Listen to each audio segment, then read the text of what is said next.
Dearbhla Walsh, an Emmy winner for Little Durrett. Other projects have included The Tudors, Penny Dreadful, The Handmaid's Tale, and Fargo, and her latest project is Bad Sisters on Apple TV+.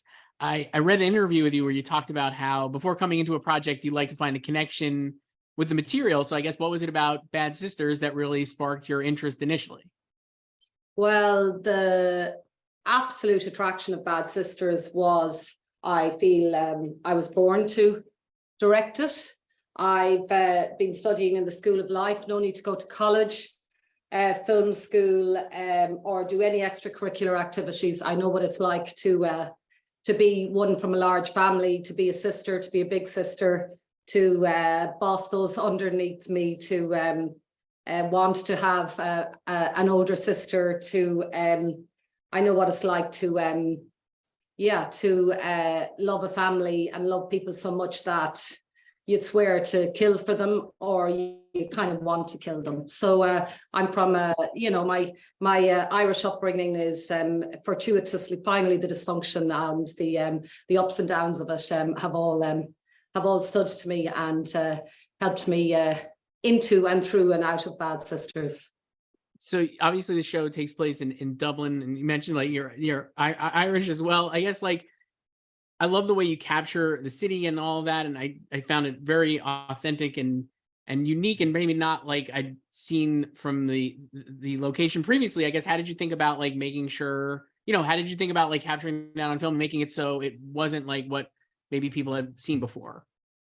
Well, I think growing up in Ireland and evolving into directing stories for Ireland is a very particular experience, because we have obviously a huge literary background and huge literary culture. But all of our visual stories in film terms have been told from abroad, have really been through an American lens, and either through a big budget American lens, the likes of The Quiet Man or Far and Away, or through a very small budget coming of age film. That's it in film. And then in TV, our TV culture has been for years quite quite non-existent. Really we kind of came up through the words The Play for Today, etc. And that's just because of our public broadcasting system, which is, half license fee and half commercial. So really to get experience as a director, and my career, although I started really small in children's TV drama and arts documentaries and dance here, I kind of flexed my muscles abroad and are on bigger shows like as you pointed out, The Tudors or Fargo or Handmaid's Tale. So it really felt like a coming home to come back to Ireland to shoot something with a decent budget, but to feel really particular and want ownership of telling the story through Irish eyes and my experience of living in Ireland and what it's like, the Dublin that I see. Often when you see Dublin, you either see the gritty kind of inner city drug story, the usual cop story, that's part of the normal diet of TV drama, or you see a very romanticized, Americana, melodramatic version of it. So I felt really protective and very ambitious about showing a very contemporary Dublin, giving it almost a Northern European feel, Merman is based in London, his offices in Dublin, so it was a kind of a hybrid of working in London and Dublin. But the designer and I, I was brought up in the west of Ireland. I'm very kind of obviously proud and tuned into the nuances of Irishness that often can be caricatured. So I really kind of wanted to own that and express and frame the world in a kind of in a very, what I think is a very modern Irish lens that really hasn't been seen before. And then to do that through the perspective of, to ground it in five women's experience, five sisters, because often when, stories about women, and a lot of this story, the potential was for it to be very domestic, because when people call to people's houses, they sit, turn on the kettle, they have a cup of tea and they sit at the kitchen table. and they either have a cup of tea or they have a glass of wine. So, you know, even though you're, you know, so the challenge was always like, in this kind of domestic story, which was important that it felt domestic, how can you kind of break out of the usual vernacular of kitchen sink, you know, photography, and feel the world, and kind of coming at it through water, and putting it, setting it in the context of meeting each character through water in some way, telling the story of these women as islanders. Like, again, I'm from the west of Ireland and the west coast, and you don't often feel or see Dublin feel it as a coastal city. So I kind of wanted to use that the kind of epic island photography to place these women, and also because the women were quite wild, and you know, to kind of lean into what it's like to be born and bred on an island and live on the edge, and, you know, next parish, America. Yeah, it's incredible stuff. You mentioned, like, obviously, like, it's a big ensemble and a family of, like, the 5 sisters and stuff. The way in the first, I was looking at, like, watching the timer in the first episode. It's like the first 4 minutes you introduce all the characters. They are incredibly well drawn. You kind of like are pinging around. I'm a sucker for that in any kind of TV or film where you're just kind of like introducing all the people. I love that as a conceit, and you do such a great job of it. And I found, like, the way you're kind of, you know, like, approaching each of the sisters differently and giving us enough visual information that we kind of immediately know the types of characters they are without kind of giving everything away. I found that so great. I guess, can you talk a little about, like, just that intro, the intro to that? I found, like I said, it's like really cool and, like, very, very succinct storytelling that I just really responded to. The challenge is, you know, traditionally there's a female character and they're kind of one color. Here we had so many female characters, and you were trying to show all the shades, which was just fantastic. And I know, being, you know, from a large family, and so many, and Sharon who has written it, you know, the uniqueness of being a family is the thing that connects you and that makes us all similar, but the thing that we are desperate to be different from each other, and desperate to kind of be our own, be our own unique voice within this kind of the family choir. So, you know, there's the and each of the girls were also defined somewhat by having lost their parents early. So that was so there was kind of Becca with the wildness and always late. And I had this thing that I wanted to introduce them all through water. And I also was interested in kind of through their feet as well. I kind of have a foot fetish in a funny way. So kind of following Becca's feet running across the sand as the tide was out. Seeing Eva, you know, watering this dead rose in her slippers, and then doing the action of her changing into her heels and following the heels. So how we basically, as women, wear different masks and wear different costumes because it's different. We're expected to be different things. Then Ursula, that she's a mother of a large family, and the only place she can get any peace from her kids or family is lock herself in the bathroom. So many women kind of related to that. And then opening the bathroom door and they're all standing outside. She has the shower running, you know, so that people think she's in the shower. And obviously we don't know yet that she's conducting an affair. And then Grace, who, you know, we learned to the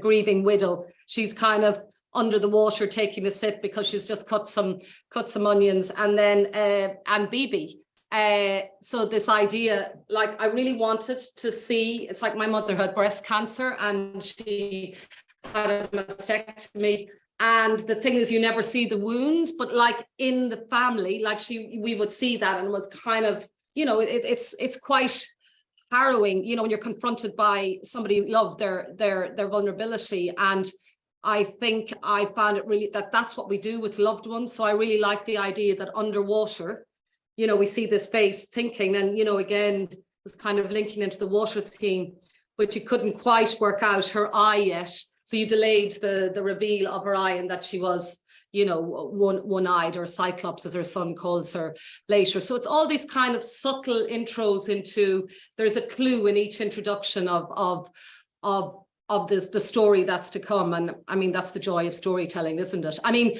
the names on screen came later, which, you know, I fought having, because I felt that it was kind of, that we would know who these girls were, but the amount of people who've told me since that they love the names as well, I've conceded, well, that's the bit that wasn't my idea. I just came up with the idea, well, if we're going to put names, let's do something funny, or, let's do something interesting with it, because I thought the audience will get to know these. So anyhow, yeah, I mean, you definitely know them just visually. Like I said, I think you know them visually. I'm a sucker for the names thing too, but I think you're probably right on with that. I don't. Well, it offended my visual sensibility and how much thought I'd put into the visual storytelling to start. But then, text and visuals, I worked with a writer once who said you can spend all of this time saying, setting up Rome, BC, or, London, 1945, and you have the period cars, you have this. And she said, but she said, I learned as a writer, if you just put a graphic, a chiron up saying London 1945, then people go, oh, it's London 1945, and you get on with the story.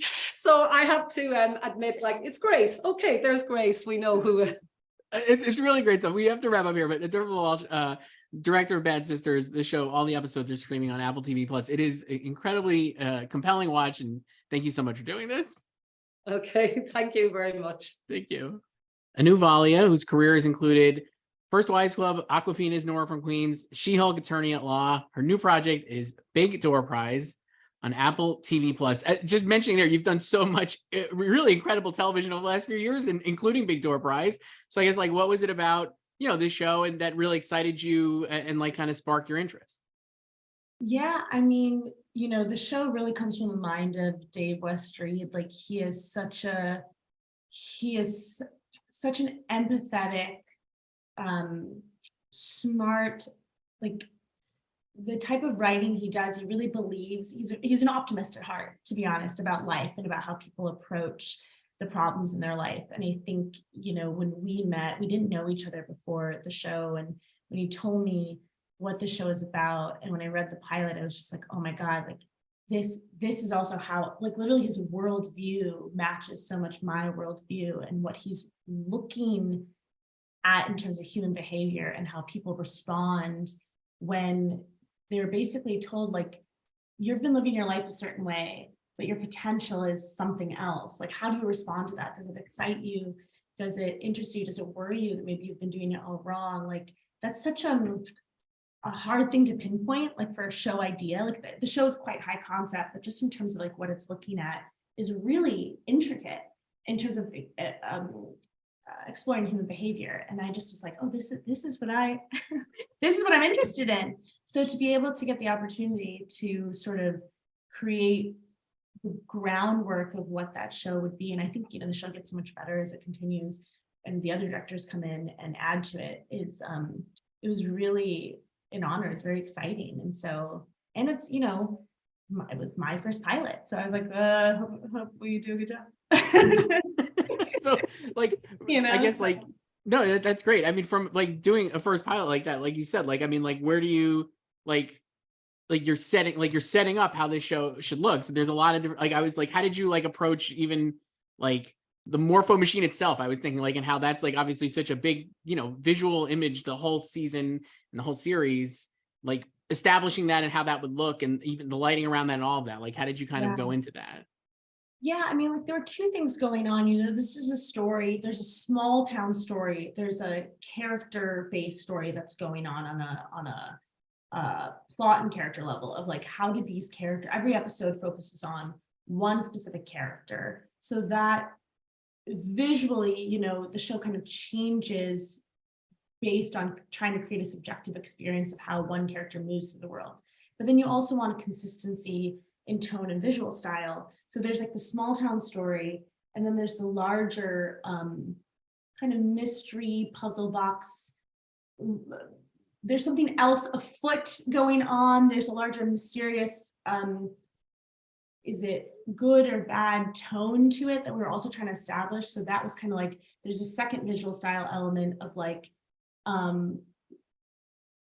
the sci-fi fantasy elements of the story that we wanted to thread. So that kind of weaved itself into the visual style, which is, like, when we were talking about the Morpho machine, mysterious elements to the show. We were looking a lot of like Gregory Crudson's photography. I remember me and Adam Silver, the DP, talked a lot about Gregory Crudson and Todd Heido's photography, and just this sort trying to create an element of mystery and a nod to like there's a larger what's the word? There's a larger like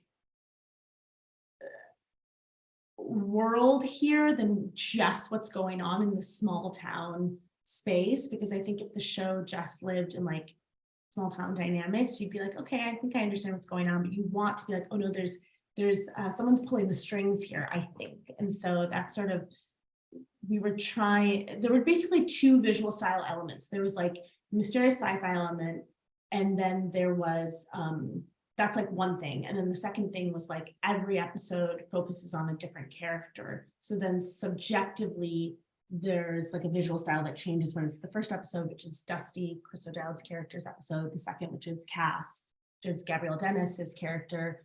So the show kind of continues to change stylistically throughout the first season. Does that make sense? It does. No, and I think you do a great job of like balancing even those first two episodes, like those two warring things. And I think the world building of like the Morpho Machine is like really cool, right? Like it really is like, I like that it's not explicitly spelled out right away, and you're kind of like, you as a viewer, you're like, there is this whole big thing around that I'm not actually a party of, but I'm like aware that it exists, kind of, which I think is really cool. Yes, and you asked about the Morpho Machine, and like that was the kind of early conversations between Dave, our showrunner, me, Adam, our DP, and Diane Letterman, our production designer, was like this color blue, which I think is why Gregory Crudson was such a reference for us. But this idea that like, okay, the Morpho Machine is blue, everything kind of related to the Morpho is blue.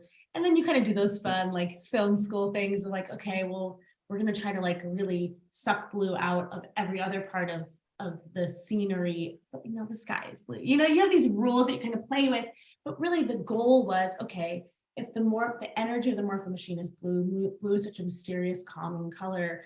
If that's kind of like, it's very simple, it's not super complicated, but it's like, if that's kind of like the experience you're going to have when you're in the Morpho Machine, let's try to like suck that color out of everything else, which is kind of limiting, to be totally honest, because I love blue in the color palette, but we really tried to not have that in the costumes and the set design. Like our school set was entirely blue actually, and then we painted it God, it's been a while. I think it was like green and maroon. We took all the blue out of those spaces so that when you do see it, it really feels like something.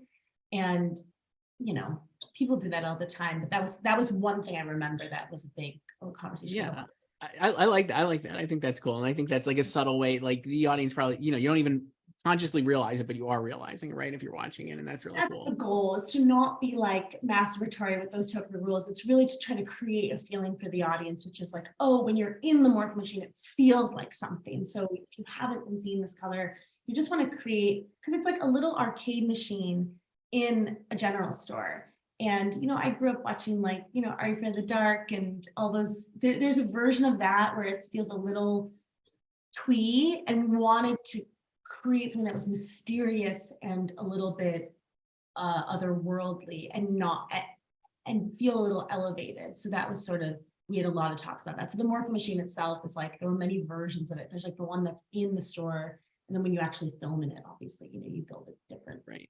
So you mentioned like in the pilot, obviously he's focused on Dusty, played by Chris O'Dowd. He's so incredible performance. I think he's so funny. I'm a huge fan of him.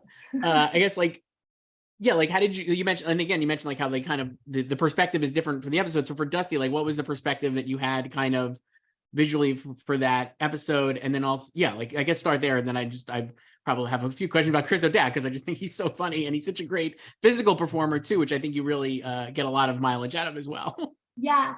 And he's the entry point into the story. So it's a little tricky in that it's like, okay, if you want to create a show where every episode is focused, so the whole first season, every episode is focused on a different character, and then you want to tell the story subjectively from their point of view. So all the directors were invited.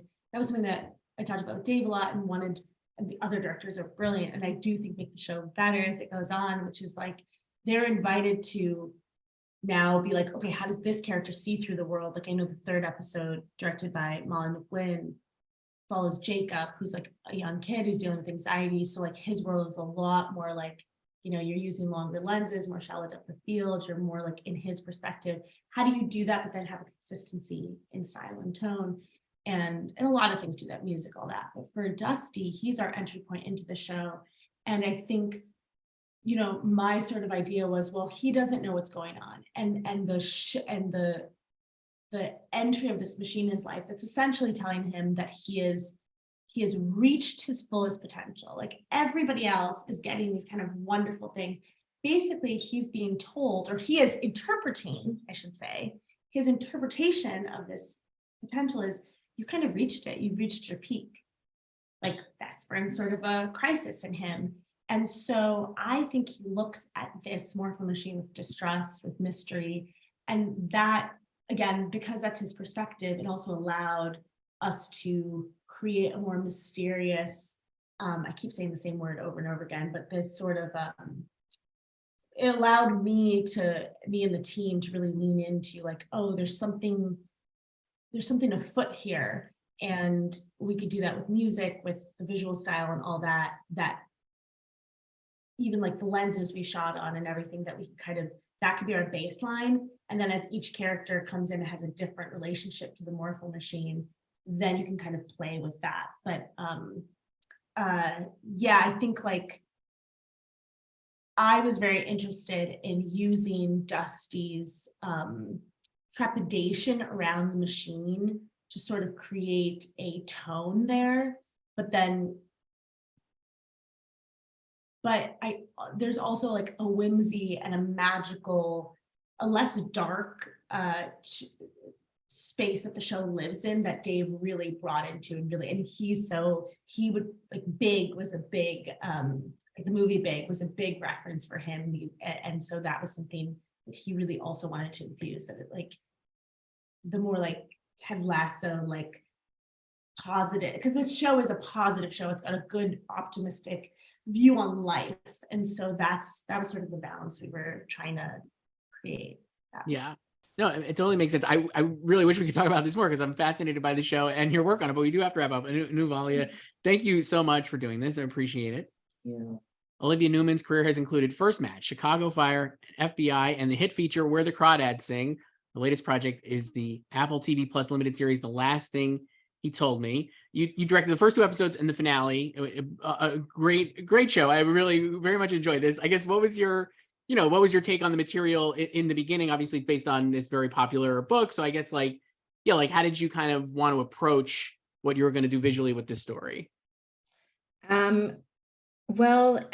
So it all starts with Laura Dave's novel, which I read and then read the scripts.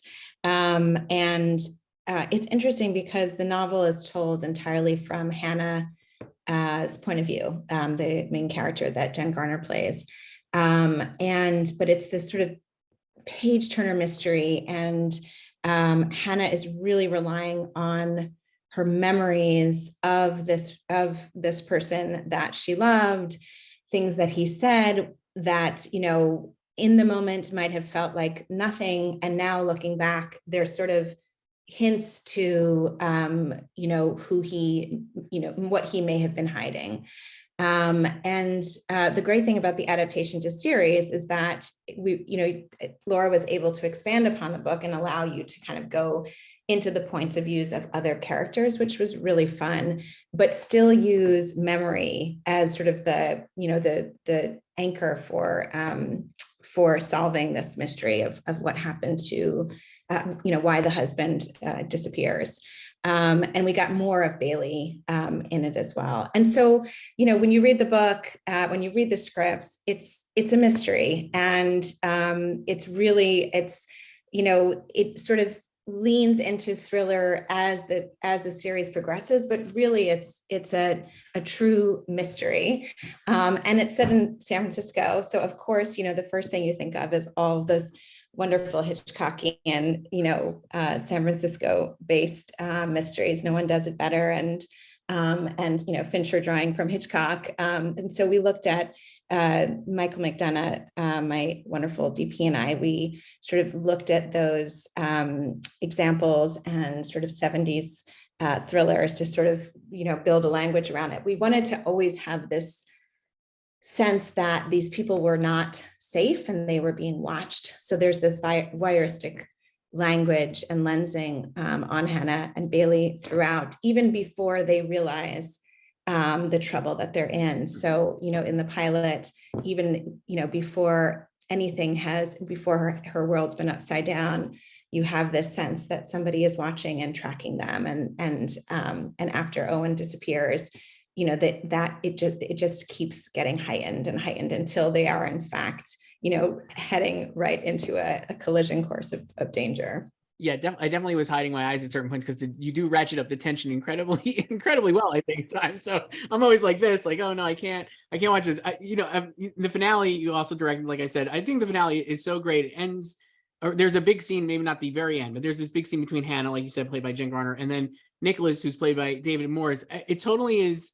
I just love that sequence so much. I think it's it's unexpected, I would say, for like a thriller, right? Because maybe you're expecting, more like actual like fireworks or whatever it is, or violence or whatever, but it's just this conversation between these two characters. And I found it incredibly fascinating. And I think his character, David Morse's character, is like really complicated and complex. And I just love that sequence. And I guess how did you kind of like think about that climax of their, relationship and approach, that scene, I guess? Yes. I mean, and I don't know if I have to worry about spoilers or not. I don't think so, because the show's out and we could say spoiler warning, obviously, okay, if people have not watched it, but yeah. Yeah, I mean, it's interesting because as the mystery, Hannah's sort of like, following this trail of clues as to why her husband disappeared. And, the further down the road she gets, the closer she gets to danger, as she realizes that her husband was once involved with a lawyer for the mob, his ex-father-in-law, and that the people that he worked for are very, very dangerous and very violent. And so you sort of expect in a traditional thriller, you expect that there's going to be some kind of shootout or real violent scene, but that's really not what the story is about. The story is about family, and what you're willing to do for your family and the sacrifices that you have to make to protect your family. And I think that this whole journey that Hannah is on is also for her a discovery of what it means to be a parent. She has taken on this stepdaughter without ever having parented anybody, and is in fact somebody who did not have a mother raise her. And so it's, it's this wonderfully climactic scene where these two people are sort of going toe to toe, debating the question of, what is best for a child, and how do we find a compromise here that allows this child to live the best life she can be? And it's the common ground that they both share, is that they both care about what's best for this child, despite all of the other, the anger and all the differences and the sacrifice that Hannah has to make, which is giving up ever being with the love of her life again. And what I love about the character of Nicholas is that he is, of course, he's this terrifying figure. He holds an enormous amount of power. He can make anything happen, but David Morse's portrayal of Nicholas is so understated. It's so quietly scary. When I was thinking about that, it was the half the episode was this scene in his office. And we had this great big room, and it was this very imposing room. The walls were painted such a dark green, they almost looked black. And it was about how does he manipulate her by playing with this space, by standing over, how do we use the height difference, the way he kind of hovers over her and then, pulls away from her. And he's constantly playing this game with her, as if to make her feel like she doesn't have any say or control, when in fact, he's the one who needs something from her. So it was this really fun for me, when blocking that scene and sort of finding it with the actors, it was really about playing with that power dynamic and who was, when was each character kind of taking control. My favorite moment, in the script and to play was when Hannah realizes that she can hold a mirror up to Nicholas, when she can say, I actually think you and my husband are a lot alike. And of course, that's the moment where he loses it, because the last person he ever wants to be compared to is the guy who ruined his life. But it was almost like staging a play, because we just had this one space to work with. And it was this, beautifully written, but many, many pages of script to get through. It's so great. I love this scene so much. You mentioned this one part too, that I was like, I was tearing up watching it, and even now thinking about it, it's like, it's so the moment, like when Hannah has to make that sacrifice, it's the way Jen performed. I think it's such an incredible performance on her part. And I guess, like, obviously Jennifer Garner is an incredible actress, so I'm sure it's not like, it's shocking that she would be able to just really crush that moment. But I guess, like, for you as a director, like, how did you talk to her about that performance or aspect? And obviously that's in the finale, so she's played this character for a while and been with it, but yeah, like, I just found that moment is really great, and like it's a great moment in a great scene. And I guess, like, yeah, how did you kind of like talk about that with her? Yeah, it's, we did a lot of table reads of all the episodes ahead of time. First, even before the other cast had come on, just in the backyard of Josh Singer and Laura Daves, in their backyard. And episode 7, the first time we read it, I think Jen cried through half of it. And I think it was good for her to get all of that out, because she is letting go of this, she is a woman who has been absolutely fine in her life without, a partner. She had been engaged and broken, she had her career, she had her friends, she had a full life.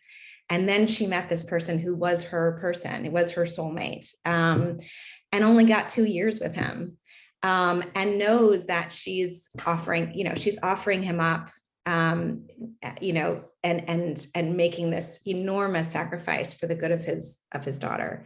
And so I think it's very painful. And so, having gone through that and sort of experienced all of the emotional pain ahead of time, then when we were on set, it was about, okay, now you're in front of this guy who, you cannot show your weakness, and how do you preserve, that strength, even though what is going on inside is all of that pain, and God, like, I don't want to do this. But yeah, that moment when she realizes that she has to give him up, I think that she's holding on to hope throughout the scene that maybe he will find a way to also protect Owen and let him come back into the fold. And then that moment she realizes, and I think she's known all along, that it's probably going to come down to this, but it's just sort of held on to like a little tiny bit of hope.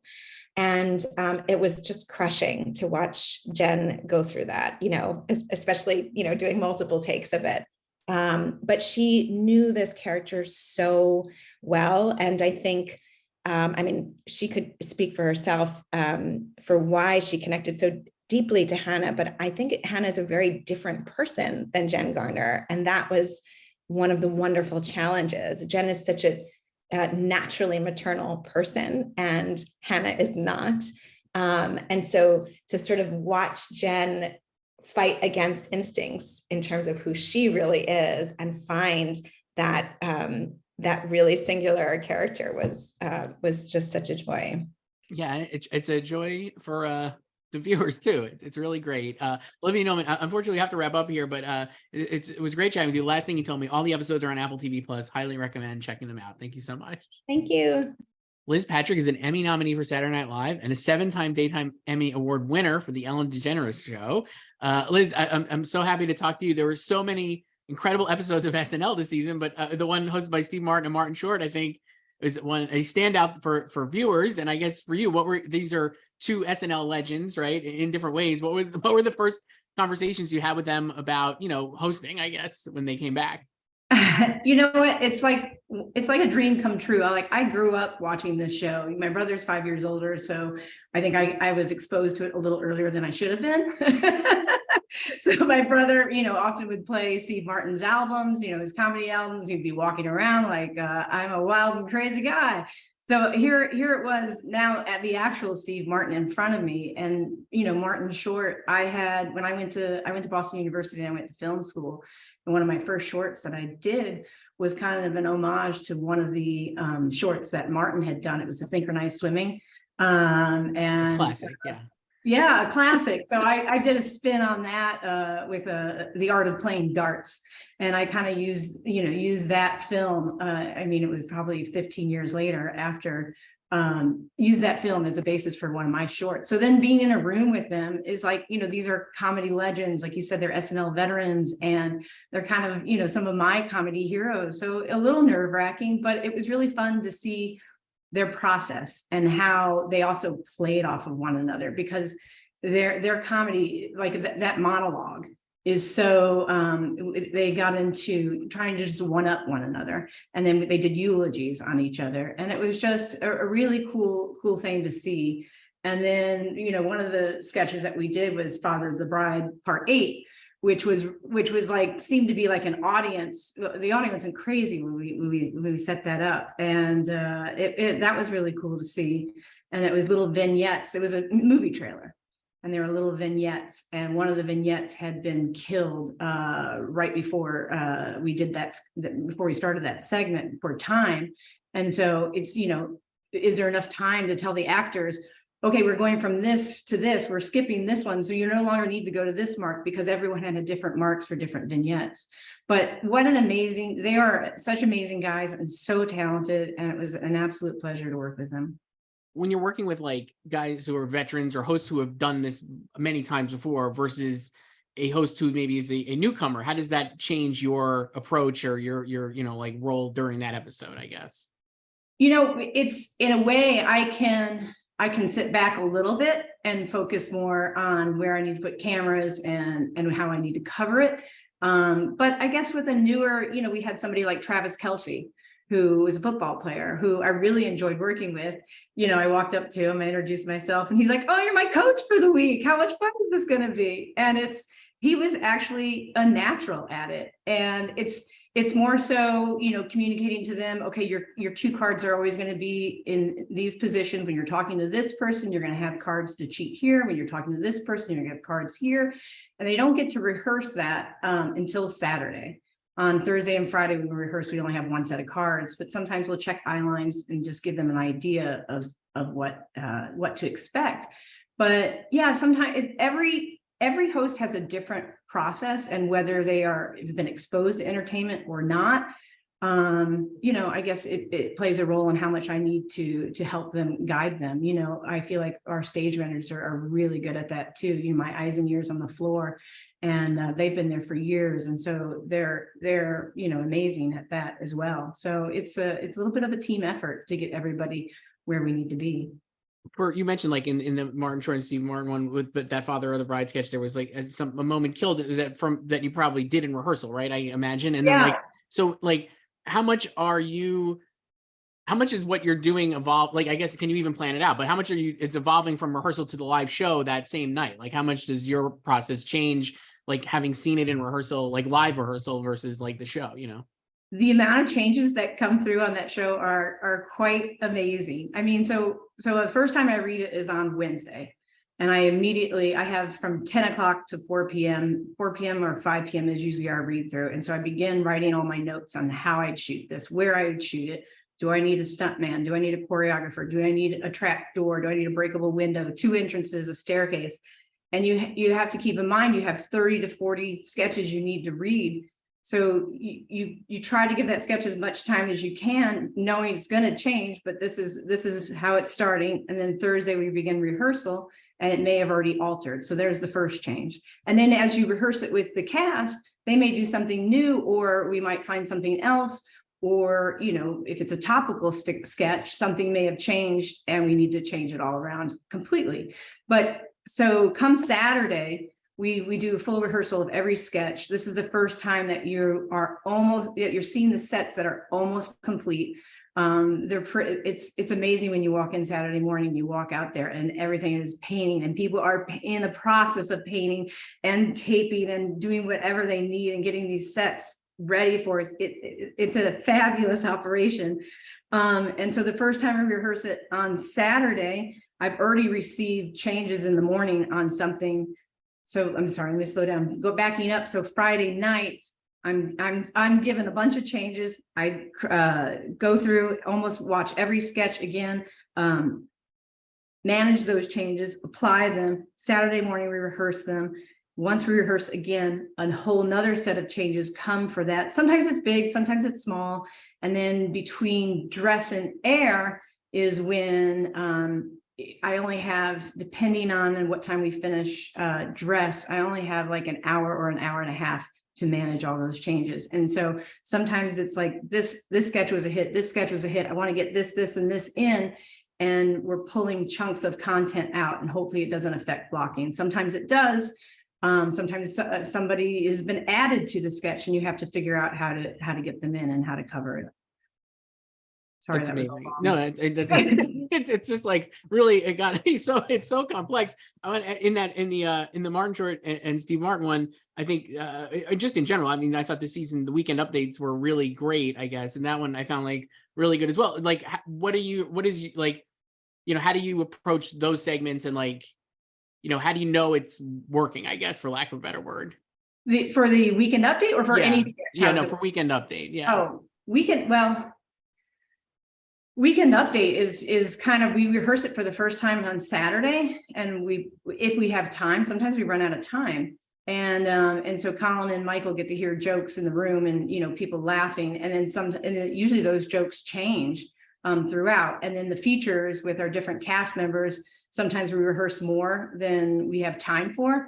And we see which ones played well or which ones can move forward to a different week. But talking about Steve Martin and Martin Short, in that episode, one of the best sketches that I enjoyed doing with them was a take on a 1954 film, White Christmas. Great set. That was a great sketch. It was amazing. And the writers came up with the idea to do the train car scene where they sang Snow, and their own version of it. And so they showed me a clip that evening, and I was in design as I was watching the clip, and I'm like, okay, how are we going to build a train car? I mean, that's not my problem, poor production team, but it is my problem in terms about where we're going to put it on the floor. How are we going to fit it? How am I going to cover it? So when I watched it, I tried to mimic or mirror their camera angles and how they would shoot something like this. And our video engineer, gave it a 1950s look. And it's always, I always enjoy a challenge of trying to make something look or feel like it was in the original. And that's what we did there. And then there was an ask to part the car and then create a little dance number. And that's really hard. There's not a lot of space in that studio, and there's a lot of sets that are stored. And, from going from one sketch to the other, and that itself is a whole show of that choreography of changing over. So it was amazing that we were able to pull it off. And I think it turned out to be one of the best sketches of that show. And then you have them in the bear costumes at the end. Yes, another added wrinkle to that sketch, which I think is really funny. And yes. I was again like watching, I'm like, how do you get them in there so quickly to do that, right? Because there's not that much turnaround before you're going back. No, there wasn't much time, and it was timing out. We cut to James as he was not the conductor, but one of the train employees, and it was just the timing. And we said to James, if we need more time, just stretch until we get everybody in, because it was 3 different people in the bear costumes. It's so good. With that Steve Martin Short one, like when you have 2 hosts, does that make your job, I guess, in this case, maybe easier because they're such pros, but I mean, does it make your job easier, harder, I guess, or different at all? Like, having 2 people as opposed to 1? I don't think so. I think it was pretty much the same. And I don't know, to your point that they are pros, they're veterans. So like, I always want to hear their ideas and how they want to do something. Because the first time I read it, I might think of something, and then when they perform it, I'm like, oh, you're playing it this way, and then follow their lead and then try to enhance that. Right. It's great. Liz Patrick, we have to wrap up here, but director of SNL, incredible stuff. Thank you so much. Thank you. Dearbhla Walsh, director of Bad Sisters, Anu Valia, director of Big Door Prize, Olivia Newman, director of The Last Thing He Told Me, and Liz Patrick, director of Saturday Night Live. Incredible group of directors here. This is our roundtable segment. I guess I just wanted to start just a very broad question, but what's your favorite part about being a director, or something that you really enjoy about this profession? Dearbhla, I'd start with you and we could go around. I think I've probably got two favorites. One is feeling the fear between that first read and knowing that whatever you think after the read, your life is going to be affected in some way for the next 6 months, a year, and in some cases forever if it's really good, unless it's one of those you want to disappear. And that you continue, you build on that fear, because you always have to remember that first feeling you had, that virgin read of the script, the bit that made you laugh, the bit that moved you, the bit. So through the process and endless takes that you can remember that was funny, or remember, like in Bad Sisters, I remember the feeling of the first moment I realized this character is dark, when the prick stops her going swimming with her family on Christmas Day, and that I wanted him not to see the darkness, that he'd just be your irritating uncle until then. So that's the first thing I love about it, just the fear all the way from start to end, and how you kind of be creative with that fear.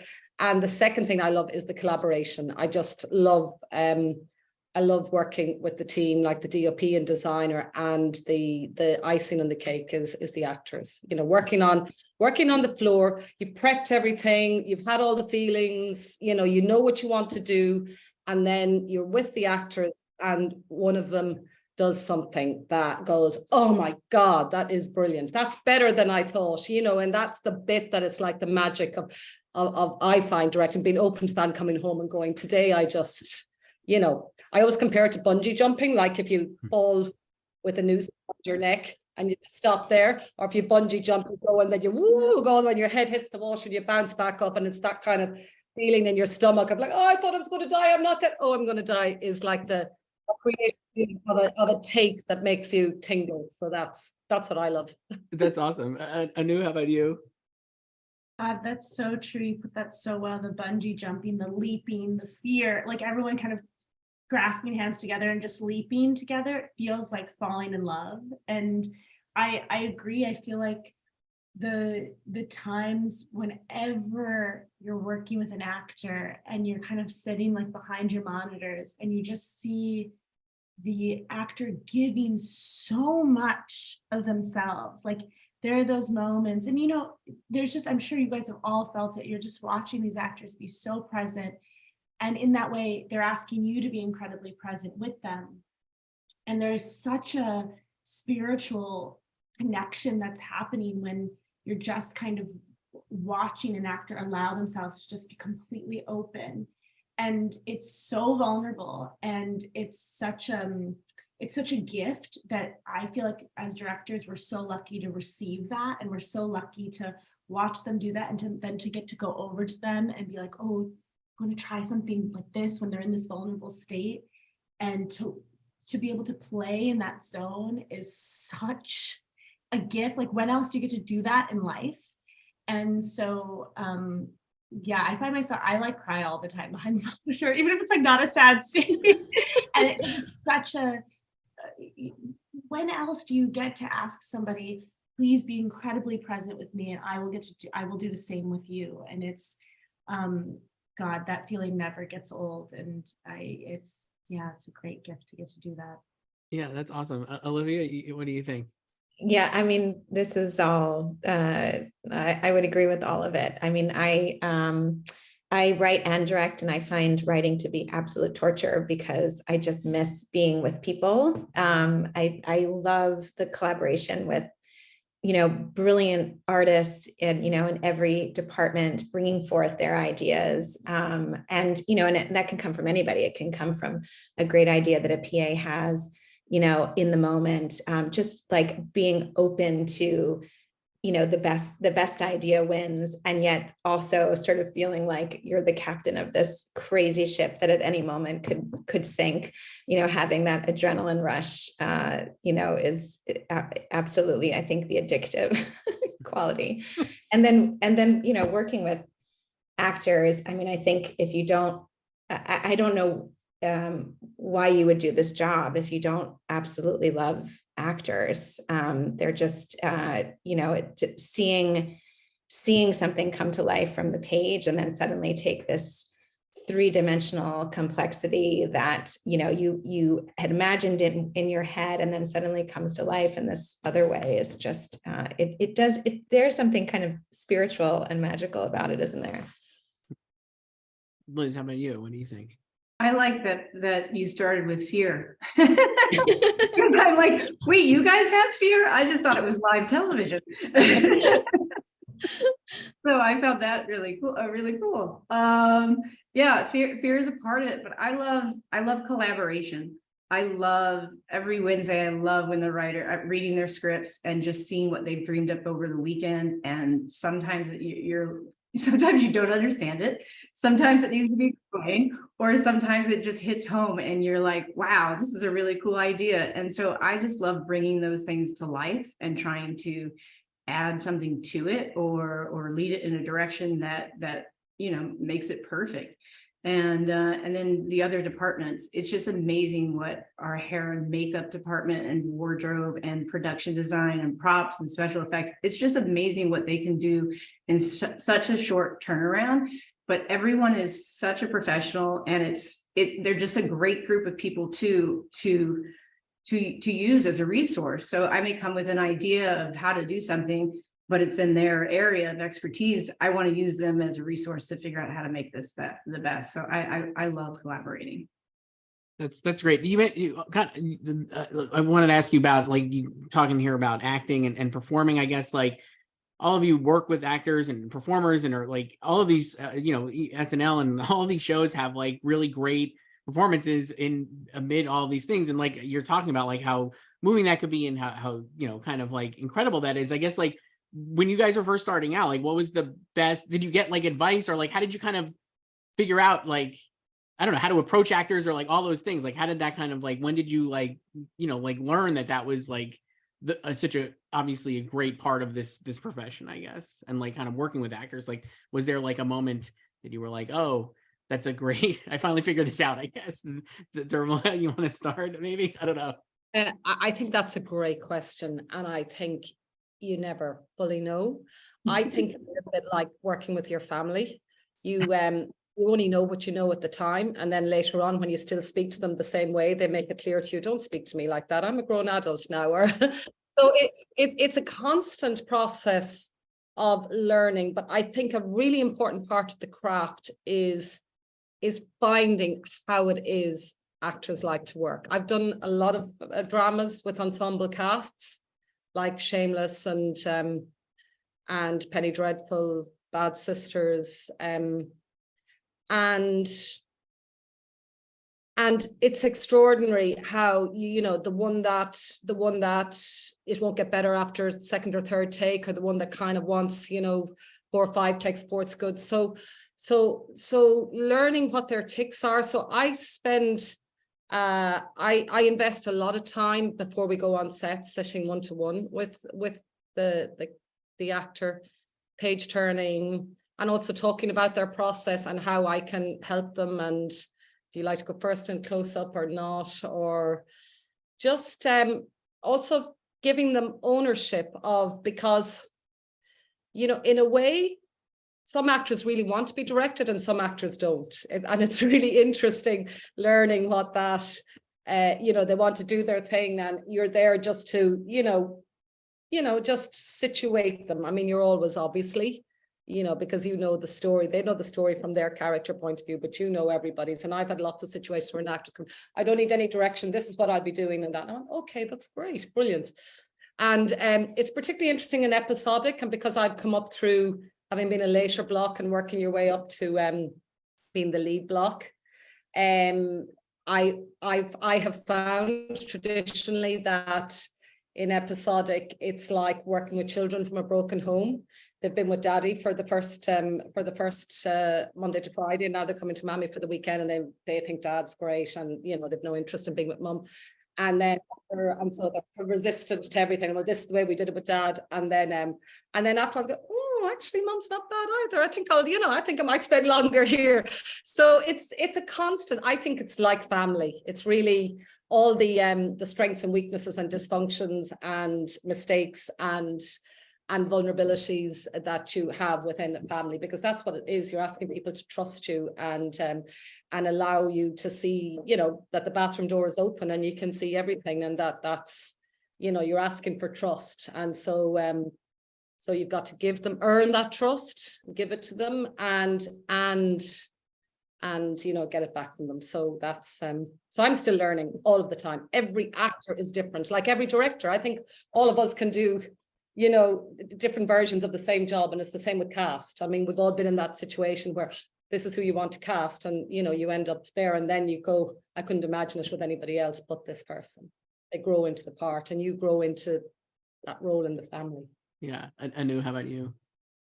I think that's a beautiful analogy. The bathroom door is open, you can see everything. It's a very beautiful sentiment. And yeah, I mean, and I'm so curious to learn from you all. I mean, every actor is different. I think that's the only constant is every actor is different. Every actor needs a different thing, and they need a different thing. They might not need the same thing day to day, different role. And so I'm constantly learning, constantly not getting it right, and then also adjusting based on what I think they need. And sometimes they don't always know what they need, because sometimes I'll ask them and they won't always know how they want to be directed, or they'll think they want to go first. And actually, so it's really a prayer I always say to myself before I start, especially as a guest. I mean, we're all talking about shows that, you know, we were doing the pilots for, so you kind of have a more established relationship with these actors. You have time to rehearse. But even as a guest director, I just say a prayer that I hope I'm just completely present with them and can hear them, give them what they need and also what they don't need, be a support. Because, you know, you want to be a sandbox with which, you know, you want to be like a safety net for them. Go off and play and try different things, but I am thinking about the larger story, and I will guide you and have you try different things and give us options so that you will never look stupid. You will never, you know, I promise you in this edit that you will be cared for, and that what you're giving to us is going to be seen and molded in the way that you feel is truthful to your performance. And so, yeah, I mean, it's really different. I mean, I literally sleep with my like directing actors book by Judith Weston, like, and every day, because there's a new tool. You can use a new tool every goddamn day. It's really, I don't know. I'm like, how do you, yeah, I don't know. I want to hear from everybody else. No, that's awesome. I love that. Olivia, how about you? Shout out to Judith Weston. I was going to say that, well, I studied theater and I initially wanted to go into acting. And so I thought, well, I'll just direct actors the way that I would want to be directed. I know what would be useful for me as an actor, but it is so true that it is different for every actor. And luckily I fell flat on my face early on and understood that there isn't one. You can't come in with your methodology and just impose that on actors. And it's really about being open and conscious of trying to understand what is helpful and useful for them. And for me, I just, my hope always on set is to try to keep performances as spontaneous as possible, like to allow every take to feel fresh, and for the possibility of surprise, the possibility of, not knowing what will happen. You can do that. You can allow for that to happen in many ways, but I think, creating that space that's safe enough for anything to happen is where sometimes, magic occurs. One thing that I learned from Judith Weston is that it is okay not to have all the answers. And I think for a long time, I used to have this fear that if I didn't have the answer for everything, then somehow I was a lesser director. But actually being open about not knowing the answer and having a question that you and the actor are both trying to answer together is another way of being supportive. So shout out to Judith. That's great. Brilliant.